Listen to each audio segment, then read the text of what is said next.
Okay, so in this lesson, we're going to be discussing the sellers and how they take control, and when it's our turn to understand that the buyers are done and it's time for the sellers. So to focus on the sellers first, we must first understand when the buyers end their reign. Okay, so in this particular case, we can see that on this pound CAD 60-minute time frame here, that the buyers were taking control in this area up until this stage, and then the sellers kicked in. So we want to get an understanding of this area first.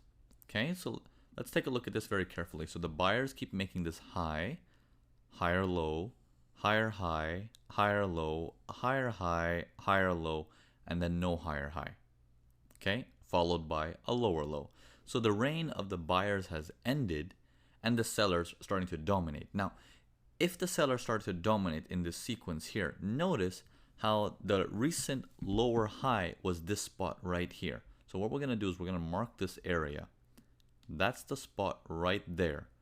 So if you look at this as the sellers began from here, can you safely say that all this activity is still below that spot? And if yes, you can automatically get a gauge and understanding that the sellers are still dominant in this case. They're still holding grounds.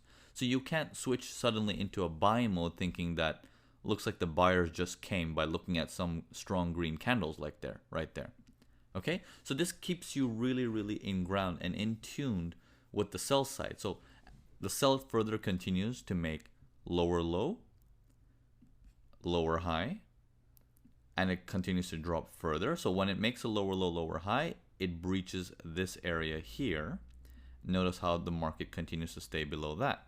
Once it makes another lower low, this is a minor breach here, the market continues to stay below that. So all of this stuff that happens should not make you think, looks like the buyers are coming in. No, they're still maintaining grounds. The sellers still have the ball in their hand. It's still their turn. Okay, so your mind at that moment is still thinking sell, sell, sell, sell, sell. Okay, and then as the market continues to breach, the sellers stay in control here. Notice how so much time has passed by, but the sellers continue to dominate in here. So we're only thinking in terms of sell. Now there are more variations to this. Okay, we're going to get into that in the other lessons, but I want you to follow the buyers and sellers this way. This helps you keep a sharp eye on what the market is going to do, how they're going to turn, and at what stage should you start thinking for a turn, and at what stage should you start thinking, no, this thing is going to resume and I'm going to keep going with the resumption. Okay, so let's go to some practice examples.